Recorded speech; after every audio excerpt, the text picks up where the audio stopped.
Hello, I'm Michael Hilton and welcome to Campus Views, coming to you from the video production studio here on the campus of SUNY Cobleskill. Our guest in studio today is Lynn Ontl, the co-director of Wellness on campus. Thanks for joining us. Thanks for having me. Specifically, what services does the Wellness Center provide? Okay, Michael, at the SUNY Cobleskill Wellness Center, our center provides medical services, mental health services, and health education. Okay. Is there a process to match students with the counselors? When a student requests counseling appointments, they will be given an appointment with the first clinician available, and then based on a short triage, they'll be identified with a counselor that will match their schedule, or if they have special requests, we will honor them when we can. All right. And how many counselors are on staff? Currently on staff, we have 4 licensed mental health counselors. There's myself and then 3 full-time counselors also. So they've all been very, with the Wellness Center actually a very long time, and we're a pretty seasoned staff. Okay. So I have one more. What is a typical day like for counselors at the Wellness Center?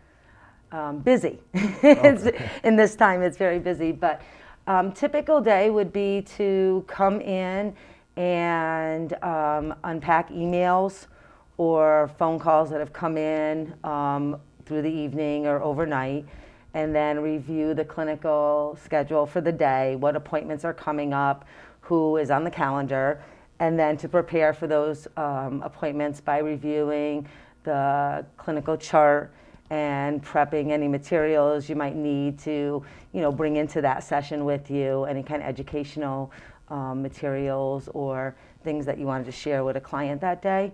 So sessions run generally about 45 minutes, and then in between one client and the next, the counselor will make some clinical notes in the health record, and then they will prepare for the next client. So a lot of times it's one client after the other with small breaks in between, and there's usually an office hour in there for phone calls and more clinical notes. Our notes are pretty extensive in terms of working with students and goal setting and where they've accomplished and where they're moving towards. So notes take a substantial amount of time too, documentation. All right, stay with us and we'll be back with more Campus News right after this.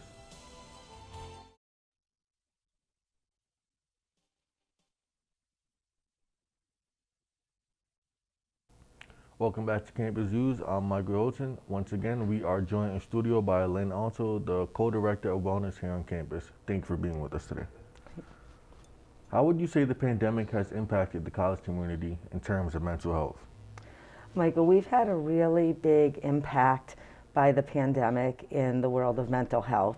And it's not just on a college campus, it extends far beyond the boundaries of our college campus.